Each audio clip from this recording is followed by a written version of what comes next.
जय हिंद। स्वागत है आप सबका official YouTube channel of Chanakya career institute. My name is Abhishek and जैसा कि आप सबको पता है कि आज एनडीए 2025 पेपर 2 ऑफ मैथमेटिक्स हो चुका है, तो चलिए उसके आंसर की और क्वेश्चंस डिस्कस करते हैं। मैं आपको बता दूं मेरे पास जो सेट है वो सेट ए रहेगा, तो आप उसी अकॉर्डिंग अपने आंसर जो है मैच करते रहिए। तो चलिए शुरू करते हैं।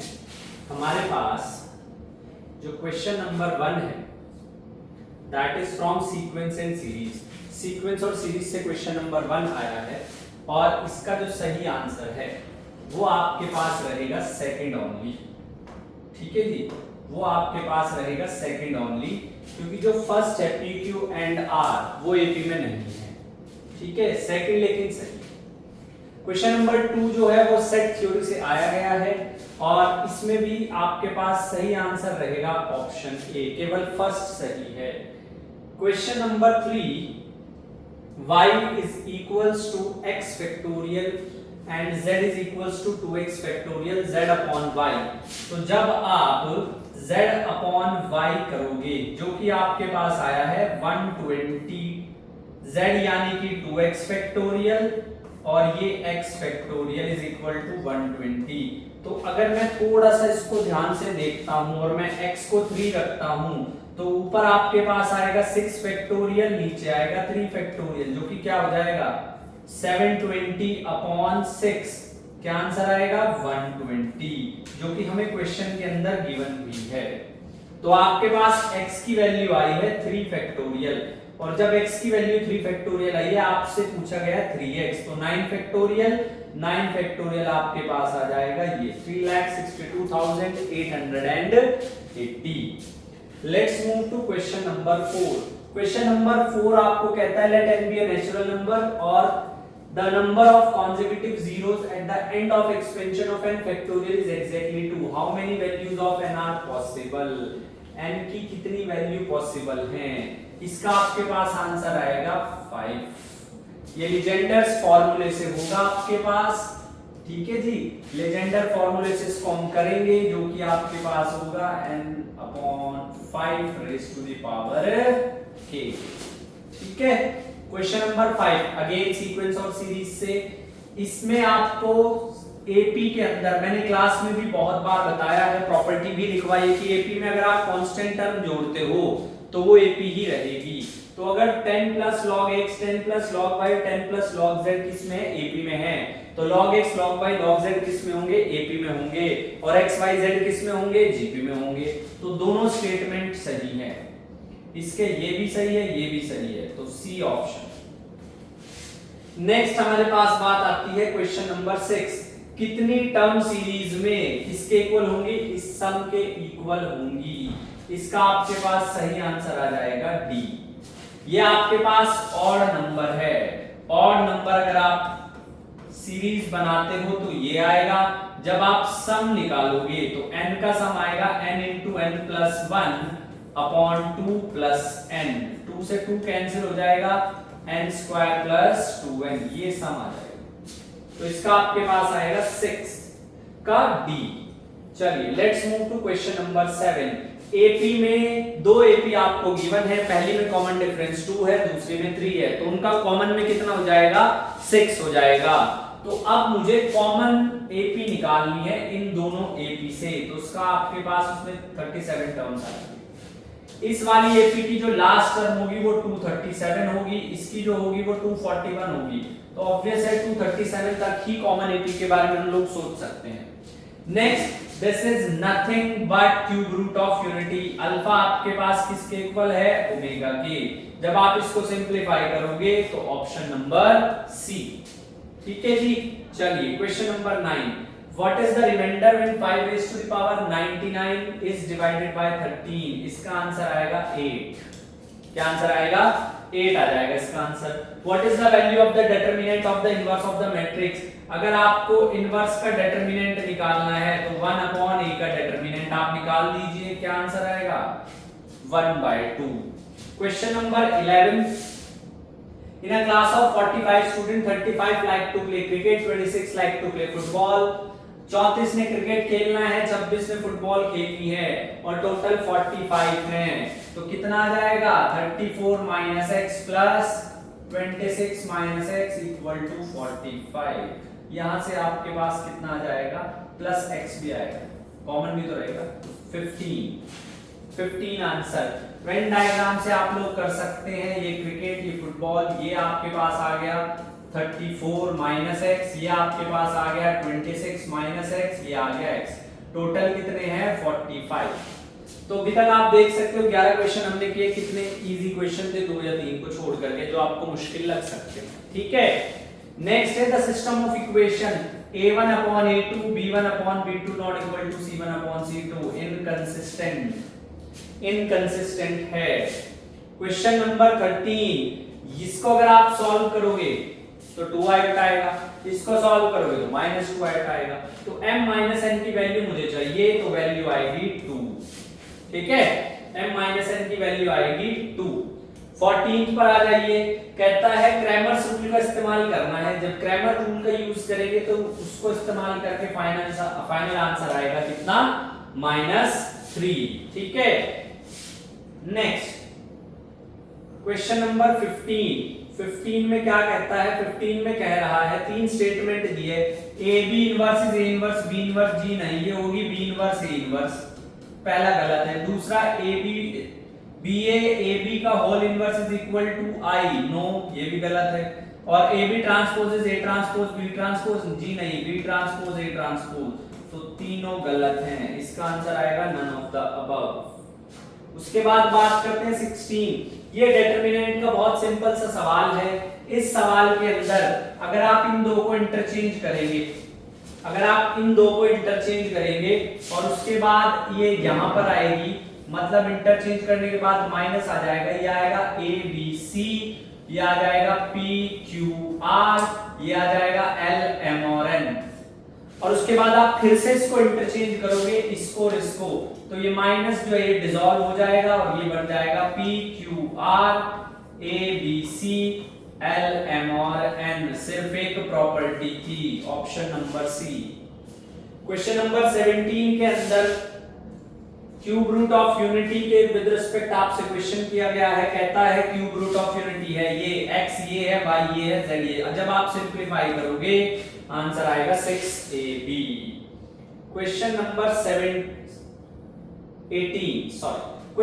18, चार डिजिट के वो कितने नंबर हैं जिनको आप सिर्फ 4 से डिवाइड कर सकते हो? वो नंबर आपने 1 2 3 और 4 ये 4 चीजों को यूज करके बनाने हैं। कोई भी नंबर 4 से तब डिवाइड होगा जब यूनिट प्लेस पे आपके पास इवन नंबर होगा। 1 2 3 और 4 में 2 और 4 ही इवन नंबर हैं। तो जब आप इसमें इसको करोगे पीएनसी से तो आपके पास आंसर आ जाएगा 6। आप कर सकते हो इसको। Next 19, ABC are the side of the perimeter of a triangle ABC and ABC are the side of a triangle ABC and P is the parameter। उसके बाद आपको एक डिटरमिनेंट बता दिया गया, इसको सॉल्व करना है। तो कुछ नहीं करना है, पहली प्रॉपर्टी लगानी है, R1 को रिप्लेस कर दो R1 plus R2 plus R3 से। इस तरीके से जब आप इसको सिंप्लीफाई करोगे, कॉमन निकालोगे, आंसर आएगा 2pq।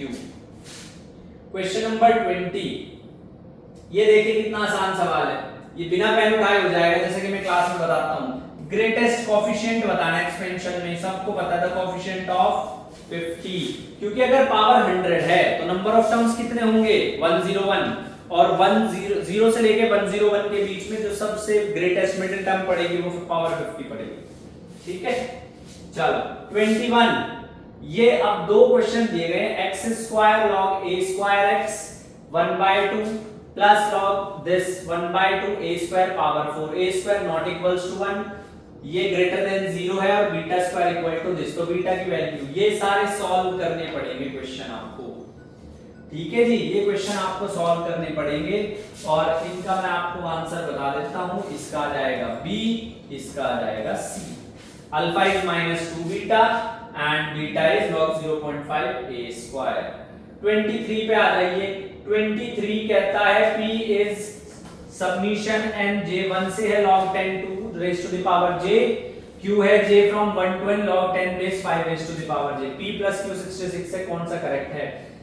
n की वैल्यू बतानी है। वैल्यू आएगी 9 और 12 के बीच में, 9 से बड़ी, 12 से छोटी। क्वेश्चन नंबर 24, क्वेश्चन नंबर 24 अब हमसे पूछा p प्लस q अगर 15 है तो q माइनस p कितना होगा? 15 log बेस 10 2.5। उसके बाद आ जाइए, एक sin a plus sin b p है, cos a plus cos b q है, इनको डिवाइड अगर करेंगे तो कैसे करेंगे? p upon q sin a plus sin b upon cos a plus cos b। इसको सिंपलीफाई करोगे 10a/2 का फॉर्मूला आ जाएगा 2 sin a plus b cos a plus. बहुत आसान क्वेश्चन है। इसमें आप जो आइडेंटिटी यूज करोगे sin a प्लस b की, sin a plus sin b की आइडेंटिटी यूज करोगे, 2 sin a plus b/2 cos a minus b/2, और cos a plus cos b की identity 2 cos a plus b/2 cos a minus b/2, तो 10a plus b/2 आपके पास answer आ जाएगा। ठीक है। 26 p square minus q square की आपसे value पूछी है, इसको भी सिंपलीफाई करेंगे, इसका बनेगा option D cos pi minus a minus b। 27 p की वैल्यू है cosec 70, q की वैल्यू है p की वैल्यू है cosec 20, q की वैल्यू है cosec 70। आपसे पूछा गया है √3p/4 माइनस q/4, तो इसमें हम क्या कर सकते हैं? 1/2 बाहर आप ले सकते हो, √3/2 एक बना है, p यानी कि cosec 20 ये आ गया जी, q यानी कि q/2 नहीं cosec 70, और ये आ गया 1/2 बार। यहां से आइडेंटिटी बना लो आप लोग, सिंपल।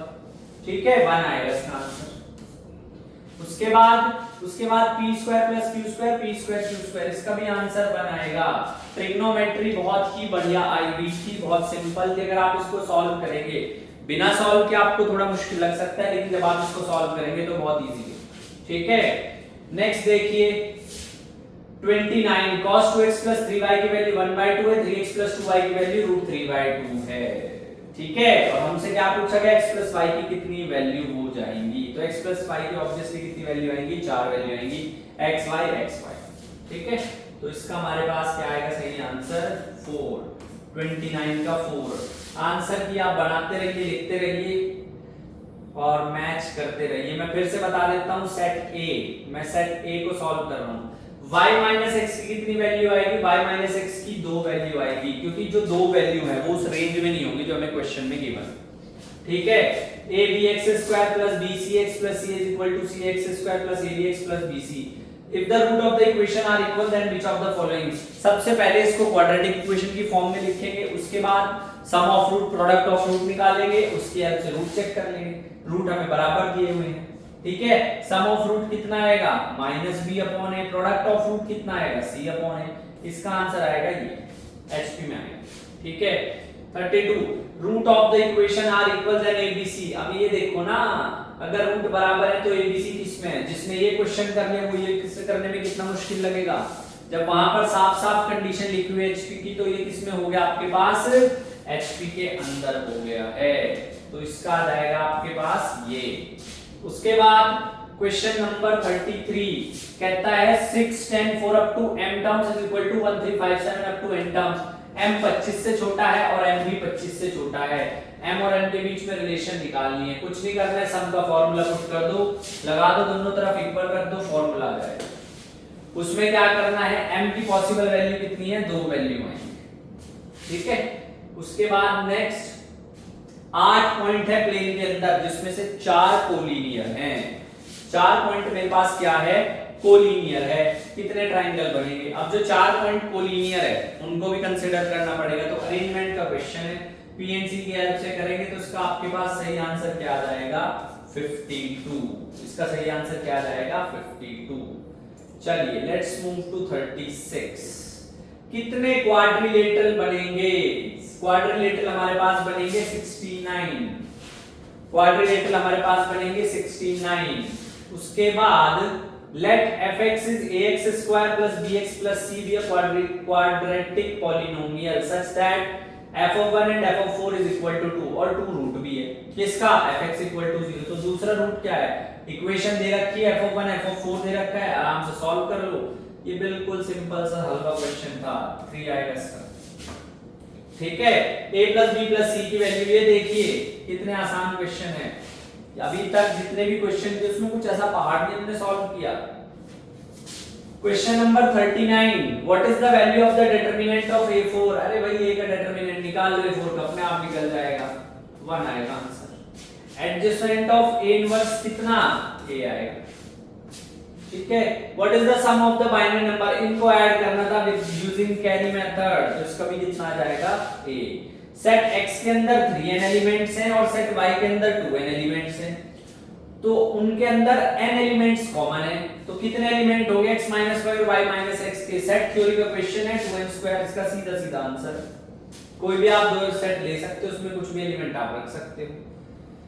हाउ मेनी, सॉरी ये हमारा क्वेश्चन नंबर 42 था, 43 पे जाएंगे। हाँ जी, a के अंदर है -3 से लेके 3 तक, सेट a के अंदर एलिमेंट है -3 से लेके 3 तक, b के अंदर है 0 1 4 9। कितने element subset of A B बनाएगा, रिलेशन क्या है, mod x less than y, x a से बिलोंग कर रहा है, y b से। ये सिंपल सा क्वेश्चन था, इसका आंसर आ जाएगा सीधा सीधा 15। 44 पे आ जाओ। 44 में कहता है x is a m cross n matrix, then determinant mx is m raised to the power n determinant x, where m is scalar, y is a matrix obtained from x by multiplying any row or column by a scalar m, then determinant y is m determinant x। दोनों सही हैं, individually दोनों बातें ठीक हैं, but second आपको आप first explanation नहीं मान सकते, वो प्रॉपर्टी है एक अलग से। ठीक है, तो सेकंड को आप फर्स्ट एक्सप्लेनेशन नहीं मान सकते, तो उसका सही आंसर आ जाएगा क्या, बी।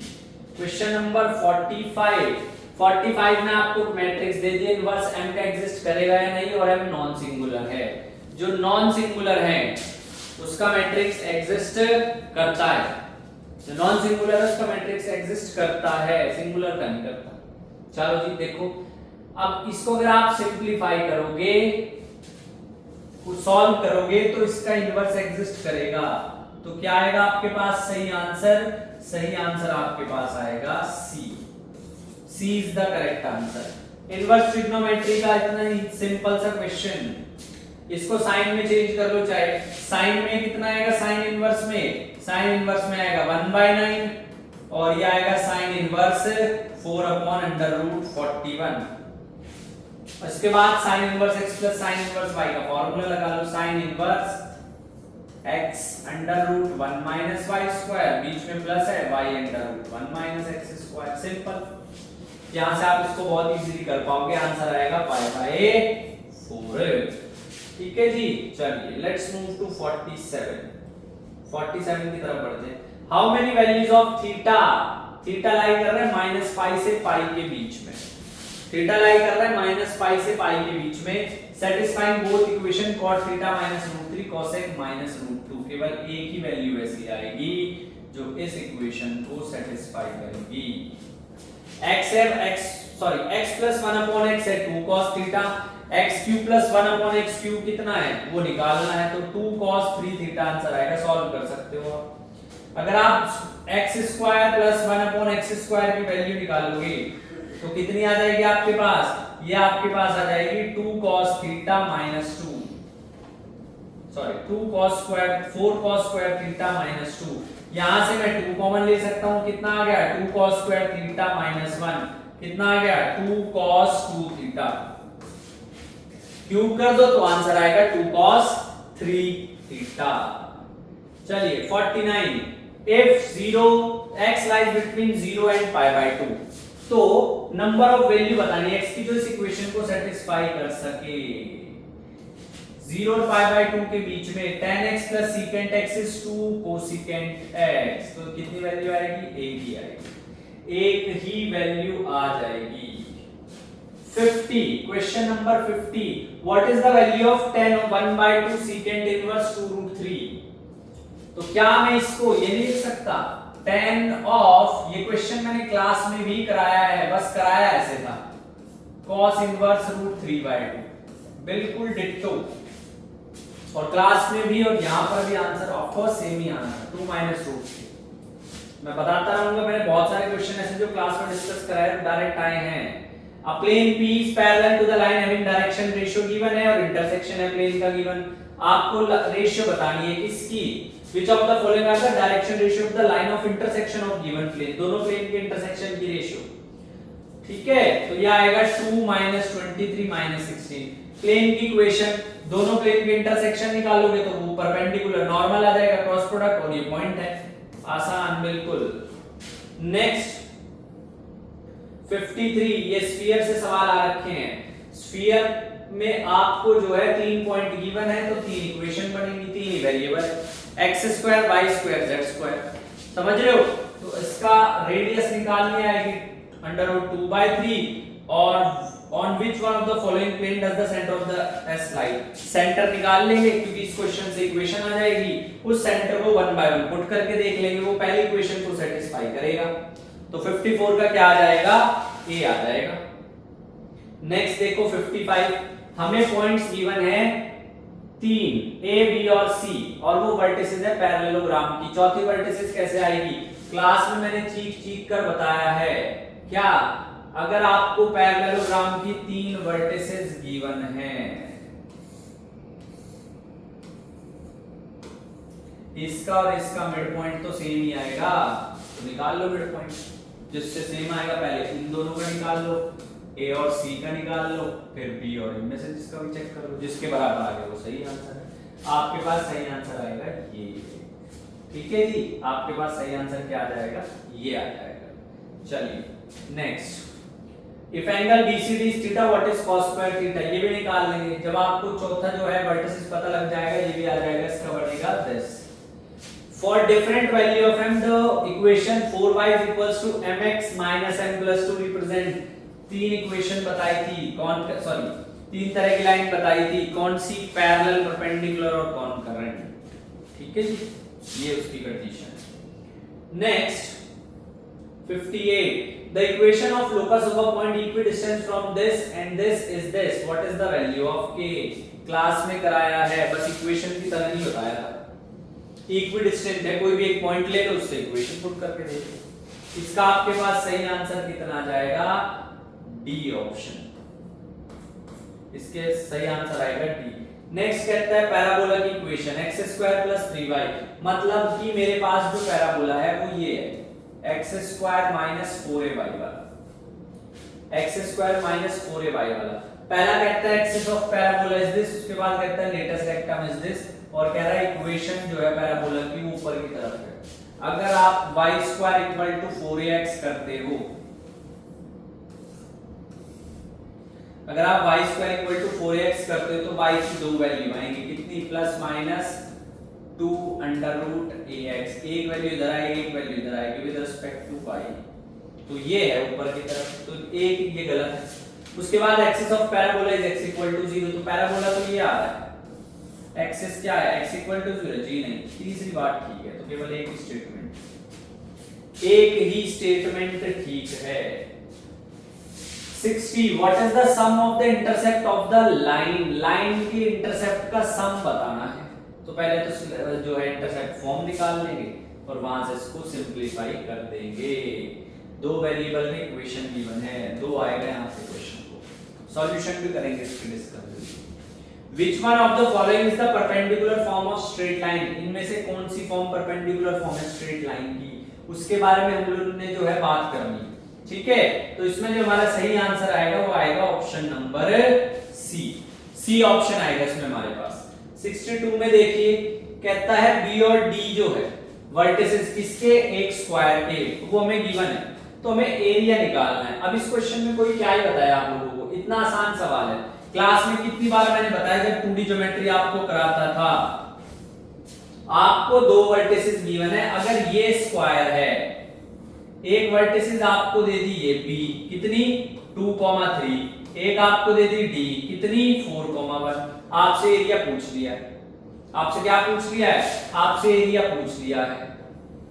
जितना डिस्टेंस ये है उतना ये है, जितना ये है उतना ये है, बस कर लो, निकाल लो सर। तो इसका आ जाएगा सी, 4 स्क्वायर यूनिट। ठीक है, यहां से डायगोनल निकाल सकते हो डिस्टेंस फॉर्मूले से, इसको भी ये मान लो, इसको भी ये मान लो, कितना आ जाएगा? ये आ जाएगा a square plus a square is equal to 4 minus 2, 2 का स्क्वायर 4 और 4 8, 2a square is equal to 8, a square is equal to 4, a equal to 2 और एरिया क्या होता है a स्क्वायर, तो 4 आंसर है। तो आपके पास जो आंसर आ जाएगा वो कितना आएगा, 4 आ जाएगा। 63 की तरफ चलते हैं। कहते हैं what is the value of sin theta if acute angle between the lines whose equation are this and this। sin theta निकालना है, दो लाइंस के बीच एंगल निकालना है।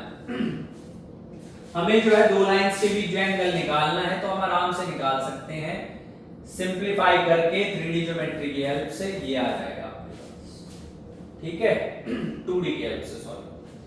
Next, the circle this touches the x axis at p and y axis at q, what is pq equal to। Class के अंदर 7 case कराए थे मैंने सर्कल में। अगर सर्कल दोनों एक्सिस को टच कर रहा है, अगर सर्कल ओरिजिन से पास हो रहा है, अगर x को टच कर रहा है, y को टच कर रहा है, उसमें से ही कोई एक केस से ही हो जाएगा। और इसका आंसर मैं अभी के लिए आपको बता देता हूं, √2k। जितना क्लास में आपको डिस्कस कराया था उससे बाहर पेपर सिर्फ और सिर्फ 5 या लेस देन 5% है, बाकी सब वही है। अभी आप देखना कैलकुलस सेक्शन में सेम क्वेश्चन आएंगे जो मैंने लास्ट के दिनों में तुम्हें बताए थे, ठीक है। चलिए नेक्स्ट बात करते हैं 65 पे आओ। What is the distance between the foci of the hyperbola this. अब इसमें कोई क्या बताया आपको, हाइपरबोला की इक्वेशन निकाल लीजिए।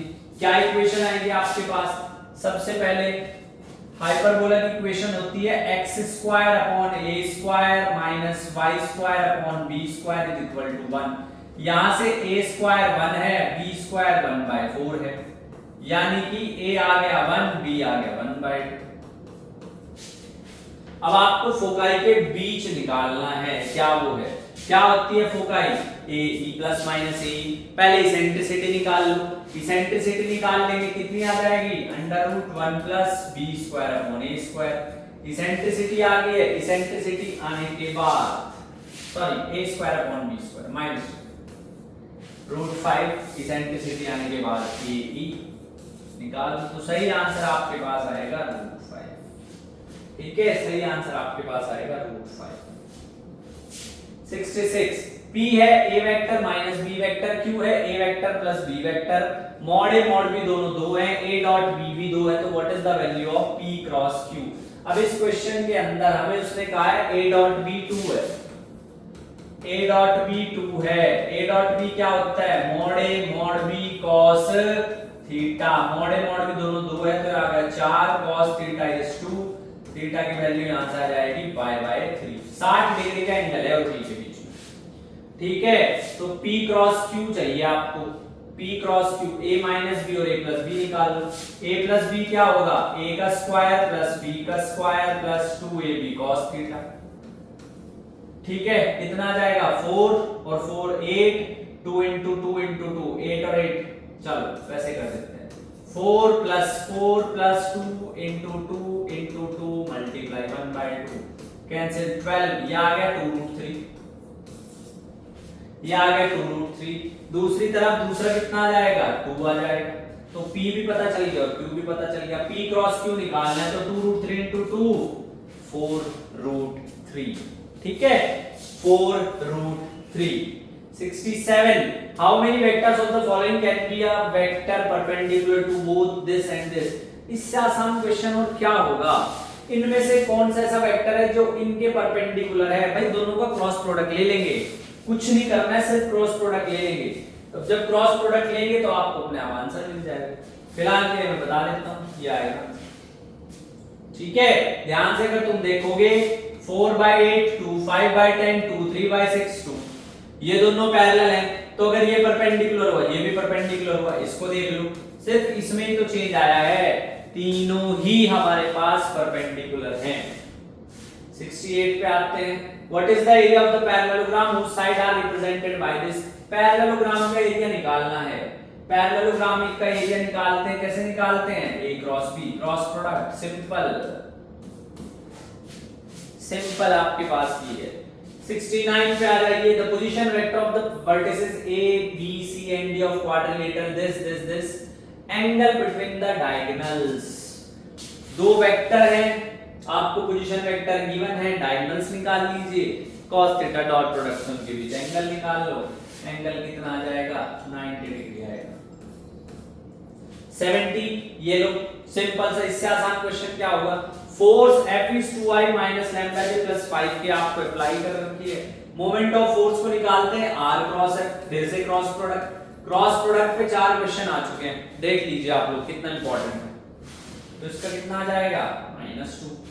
चलो जी, अब आ जाइए आप लोग कैलकुलस, माइंड फेवरेट, देखिए कितने सिंपल क्वेश्चन आए हुए थे, कितने सिंपल, और जिन्होंने मैंने पढ़ाया है वो जरूर रिलेट करेंगे, क्लास में क्वेश्चन डिस्कस कराया था, बस फर्क इतना था हमने कंटिन्यूटी के लिए इस्तेमाल किया था, यहाँ लिमिट के लिए आ गया, क्लास में क्वेश्चन कराया था। अब यही क्वेश्चन उन्होंने 2 पार्ट्स में दे दिया है, यही क्वेश्चन उन्होंने 2 पार्ट्स में दे दिया है। तो पहले मैं आपसे लिमिट x 0 से कम पे पूछी, 1 माइनस cos 2x को क्या लिख सकता हूं, 2 sin स्क्वायर x, नीचे क्या है x स्क्वायर, ये 1 बन गया, क्या आंसर आया 2। क्या कहोगे आप इस क्वेश्चन को, बिना पेन उठाए हो रहा है सवाल, नहीं कर पा रहे हो, एल हॉस्पिटल रूल लगा दो, माइनस cos 2x का 2 sin 2x, x स्क्वायर का 2x, 0 रख के देख लो, अभी भी 0/0 आ रही है, फिर से कर दो, ये आ जाएगा 4 cos 2x और ये आ गया 2, x को 0 रखो, ये 1 बन गया 4/2 यानी कि 2। इससे आसान क्वेश्चन नहीं आ सकता है, इसमें रेशनलाइज कर दो, मल्टीप्लाई कर दो, इससे √16 plus √x plus 4 upon √16 plus √x plus 4, ये √4 पे नहीं आएगा इतना, इसको सिंप्लीफाई करोगे इसका आंसर क्या आएगा 8। 5 नंबर, कैलकुलस बहुत आसान थी भाई, बिल्कुल। अब ये देख लो, consider this 73, f of x की वैल्यू निकालनी है, अरे भाई f ऑफ x -1 पे अगर निकालना है, पहले तो इसको अलग अलग तो कर लो, ये तब है जब x लेस देन 0 है, ये तब है जब x ग्रेटर देन 0 है, लिमिट एग्जिस्ट करेगी नहीं, तो क्या answer, limit does not exist. 74 में अगर आप इसको एरिया कैलकुलेट करोगे -2 और इससे कितना एरिया आएगा, तो 2/3 आ जाएगा करके, इसमें आपको ब्रेक करना पड़ेगा, -2 से -1 तक जाओगे, जहां आएगा -x² dx, प्लस फिर आओगे -1 से लेकर के 1 तक, जहां पे आएगा x² dx, यहां डेफिनेट इंटीग्रेशन की प्रॉपर्टी लगा देंगे, लिमिट अगर माइनस से डिफर कर रही है तो 2 इनटू इंटीग्रेशन हो जाता है, लिमिट होती है 0 टू दैट वैल्यू, ये सब आपको बताया गया है। अब इसमें बताओ, the function is increasing in the interval, the function is differentiable, इनमें से कौन सा सही है, इंक्रीजिंग हो ही नहीं सकता, -∞ टू इंफिनिटी, उससे पहले अगर तुम डेरिवेटिव लेते हो -x² का लेस देन 0 के लिए क्या आएगा -2x डिक्रीजिंग फंक्शन है, ग्रेटर देन 0 के लिए करोगे तो क्या आएगा 2x इंक्रीजिंग फंक्शन है, तो इंक्रीज भी कर रहा है डिक्रीज भी कर रहा है, तो पहला गलत है, दूसरा सही है, x = 0 पे डिफरेंशिएबल है, कोई जो है स्मूथ टर्न आएगा ही नहीं, शार्प टर्न आएगा ही नहीं, तो इसका क्या आ जाएगा सेकंड ओनली। 76 पे आ जाइए, ये आपको फंक्शन का क्वेश्चन है, ये बहुत ही ज्यादा अलग सवाल है, नकली है, बिल्कुल कुछ नहीं करना है, f ऑफ x + 1 निकाल लो, क्या आएगा x + 1 1 - x - 1, ये आ गया x + 1 - x, सिंपलीफाई कर लो दोनों को, इसको और इसको डिवाइड कर दो, x² के बराबर आएगा, इसको भी ऐसे सिंपलीफाई करोगे 0 आएगा, सारा कुछ कैंसिल हो जाएगा। अब ये क्वेश्चन अगर आपने जनरली किया है स्क्वायर से डेरिवेटिव करके, बहुत मुश्किल है, इसी का हिंट 3 क्वेश्चन है इस इंफॉर्मेशन पे 80 में गिवन है।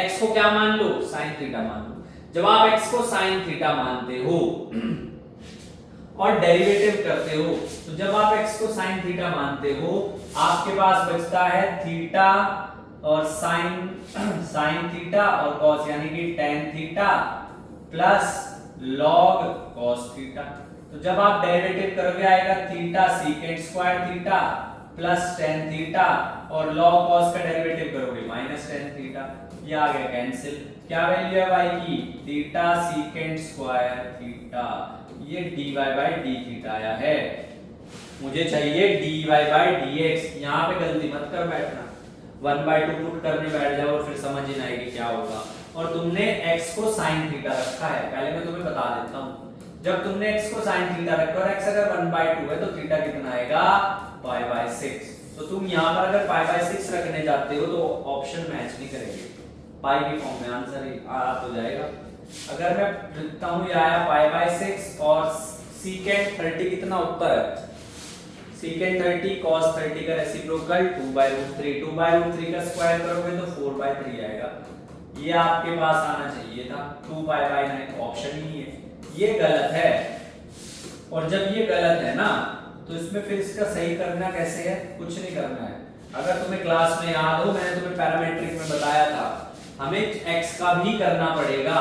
जब हम x का करेंगे, मैंने x को क्या लिया sin थीटा और मुझे चाहिए क्या, मुझे चाहिए dy/dx, लेकिन मेरे पास x का डेरिवेटिव थोड़ी है, इसमें तुम करने जाओगे यहाँ तो थीटा रखा है, अगर तुम इसका डायरेक्ट डेरिवेटिव कर दो तो तुम dy/d थीटा करते हो। सवाल में तुमसे क्या पूछा है, स्लोप, स्लोप का मतलब dy/dx, तो इसका भी तो डेरिवेटिव लो, dx/d थीटा कितना आ गया cos थीटा।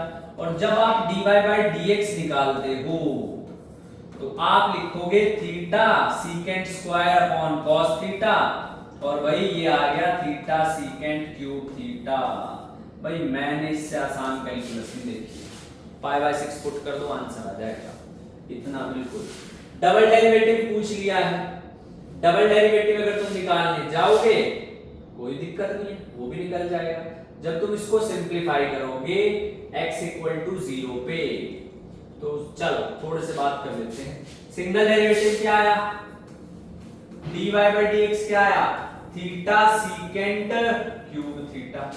अब डबल डेरिवेटिव निकालो d²y/dx², यहाँ पे लेकिन ये थीटा है तो इसको चेंज करेंगे d/d theta into theta secant cube theta और d θ/dx। ये भी कराया है, 7 टाइप कराई थी डेरिवेटिव की, ये लास्ट टाइप थी, मुझे अभी भी याद है, ठीक है। और यहां से first function as it is, इसका आ गया 3 secant square theta, secant square theta का secant theta tan theta plus theta का 1 secant cube theta as it is into d θ/dx secant theta. रख दो जी वैल्यू, रख दो वैल्यू, क्या वैल्यू रखोगे, थीटा को 0 रखना है, x को 0 रखना है, sin थीटा क्या था x, x को 0 रखोगे थीटा भी तो 0 ही आएगा भाई, sin 0 भी तो 0 ही होता है, रख दो 0, ये भी 0, इसकी वजह से सारा 0 है, तो क्या आंसर आएगा, ऑप्शन ए 79 का ऑप्शन ए। ये देखो dy/dx अभी अभी कैलकुलेट करके बैठे हैं, ठीक, theta secant cube theta. Next question, अब ये फिर से फंक्शन से आया है तो ये डोमेन पूछा है भाई, ये नेगेटिव हो ही नहीं सकता। Type number 3 how to find domain class में कराया था, ठीक है। ये जो है this cannot be negative and if you cannot get negative inside the under root then it will not reach to any imaginary value। तो मेरे पास इसका डोमेन क्या आ जाएगा, ये ही आएगा जी r minus infinity two plus infinity.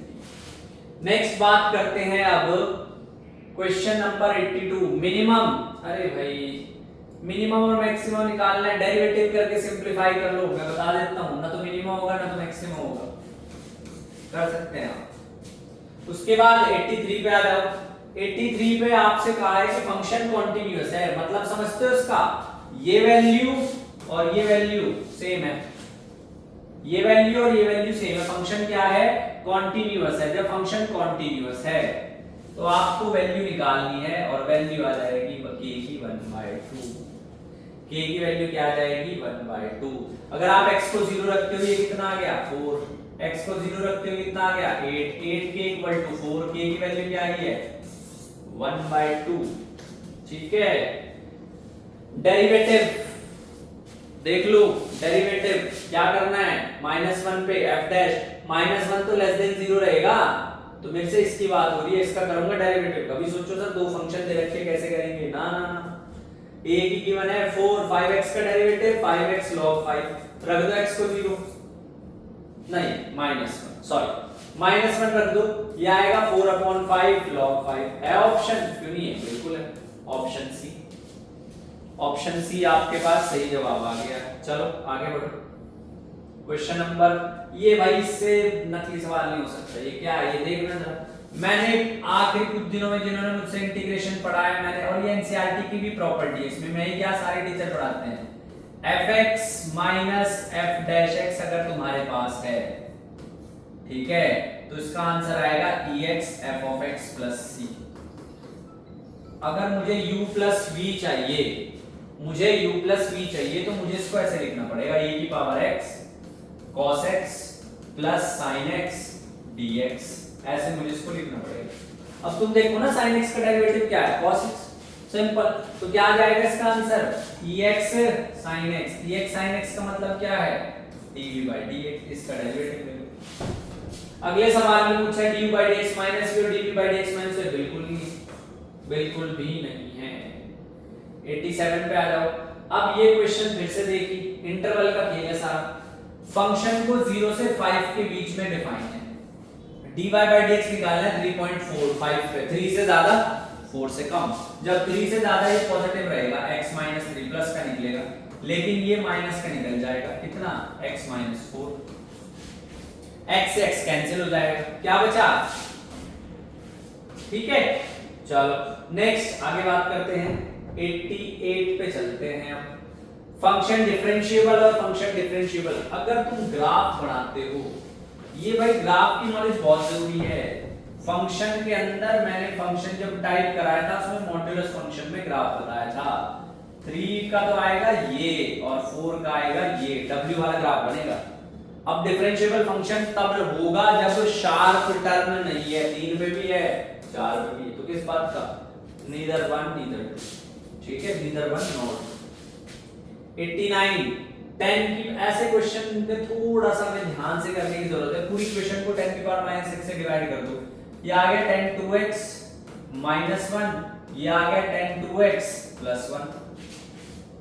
अब कुछ नहीं, f of 0 10 की पावर 0 1, 10 की पावर 0 1 माइनस 1 0, 0.2 0, इतने फंक्शन ले लो 0 आएगा। इसका इनवर्स निकालना है, इसके अंदर f of x को मान लो y, ये आ गया 10 2x minus 1 10 2x plus 1, x की वैल्यू निकालनी है, आंसर लिख लो, ये आ जाएगा, ठीक है। चलो लेट्स मूव टू 91।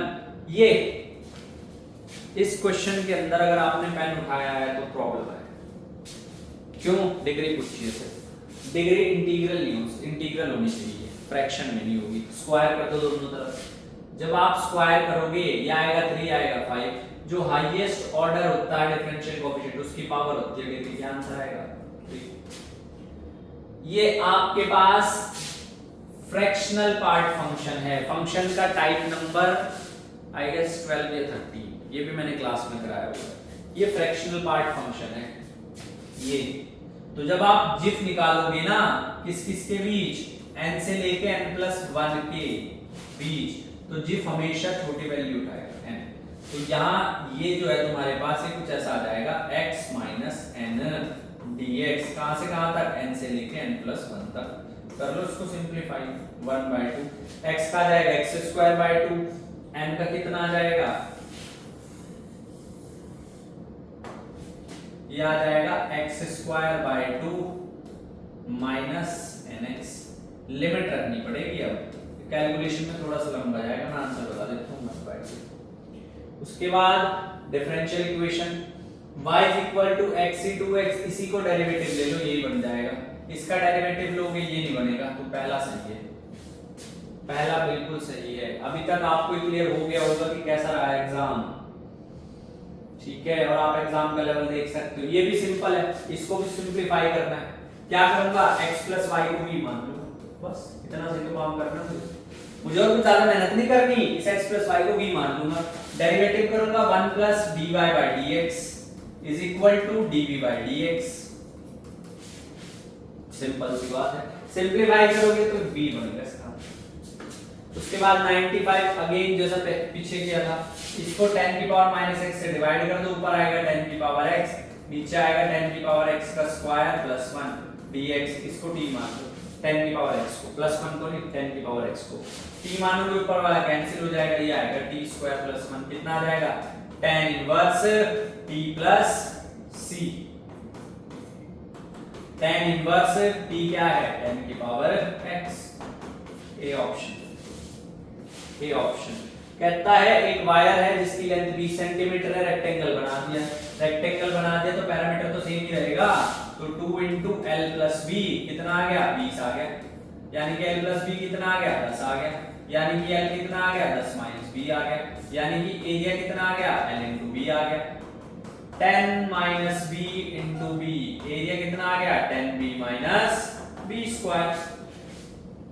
अब कर दो इसको, डेरिवेटिव ले लो, dA by dB कितना आ जाएगा? 10 minus 2b इक्वल टू 0 रख दो, b की वैल्यू कितनी आएगी? 5 आएगी। जब b 5 है तो l भी तो 5 ही है, और 5 बजे 25, 27 नहीं आ सकता, हम बना ही नहीं सकते, मैक्सिमम मेरे 25 तक जाएगा, तो पहला ही सही है। 97। अब 97 के अंदर 97 के अंदर अगर आप log x को t मानते हो, तो मेरे पास बचता है 1/x dx is equal to dt, और मेरे पास dx बचता है x dt। अगर मुझे x की वैल्यू चाहिए तो बचती है e की पावर t dt। जब तुम्हारे पास x e के बराबर है तो t आएगा log e यानी कि 1, जब x e स्क्वायर के बराबर है तो t आएगा 2 log e यानी कि 2। तो इंटीग्रेशन 1 से लेके 2, पहले वाले की बात कर रहा हूं, e की power t upon t dt। क्या कुछ सेम नहीं लग रहा है? बस ये t में है वो x में है, तो दोनों को माइनस कर दो, 0 बन जाएगी बात। ठीक है, चलो नेक्स्ट आ जाओ। 98, x स्क्वायर 2k और -2k के बीच में है। x की वैल्यू जो है -2k से लेके और 2k के बीच में है, y की वैल्यू -k से लेके और k के बीच में है। रेक्टेंगल बन रहा है जी, -2k plus 2k plus k minus k, ये वाली लेंथ होगी 4k, ये वाली लेंथ होगी 2k, 4k into 2k 8k square. Next क्या है? 99, 1 upon x minus 5, fx decreasing x minus 5 और x greater than 5 और f dash x, डेरिवेटिव लेके कर लेना, पहला सही है दूसरा सही नहीं है, पहला सही है दूसरा सही नहीं है, सेम इसमें जाएगा, इसमें भी पहला सही है दूसरा सही नहीं है, सिंपलीफाई करके तुम देख सकते हो, डेरिवेटिव ले लेना, निकाल लेना भाई। ठीक है, तो इसका भी हमारे पास सेम ही रहेगा c। आगे चलते हैं हम क्वेश्चन नंबर 101 पे। हाँ जी, what is the harmonic mean? जब हार्मोनिक मीन निकालना है उसको सिंपलीफाई करो, कितना आएगा? 1/x1 प्लस 1/x2, इस तरीके से सो ऑन, सिंपलीफाई करूंगा तो आ जाएगा। ये एक सैंपल है विलेज का जिसमें किसान की कर्जे की प्रोबेबिलिटी 0.60 है, 0.60 है।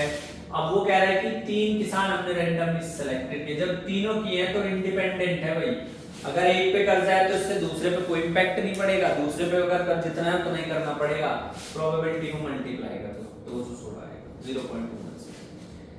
एक फैमिली के पास अगर लैपटॉप है तो 0.68, डेस्कटॉप है तो 0.56, दोनों है तो 0.48। तो बताना है कि या तो लैपटॉप हो या तो डेस्कटॉप हो, क्या करना है? ऐड करो, सब्ट्रैक्ट कर दो, सिंपल 0.76 आंसर। नेक्स्ट, एक हैंड के अंदर 10 व्हाइट बॉल है, 5 रेड बॉल है, 2 बॉल निकालने, तो क्या प्रोबेबिलिटी होगी कि दोनों रेड है? पहली रेड निकाली 5/15, दूसरी निकाली 4/15, क्या आंसर आया? 2/21। ठीक है, 105 पे आ जाओ।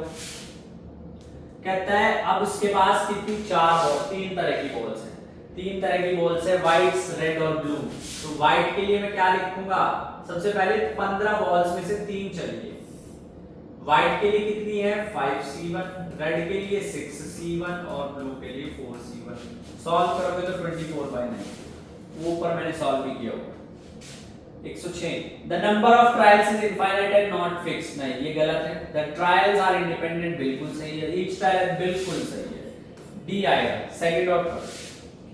उसके बाद कहता है एक इंसान x है, जो कि सच बोलता है 4 बार आउट ऑफ 5, सच बोलने की प्रोबेबिलिटी ये है, ठीक है, x की, और झूठ बोलने की प्रोबेबिलिटी कितनी है 1/5।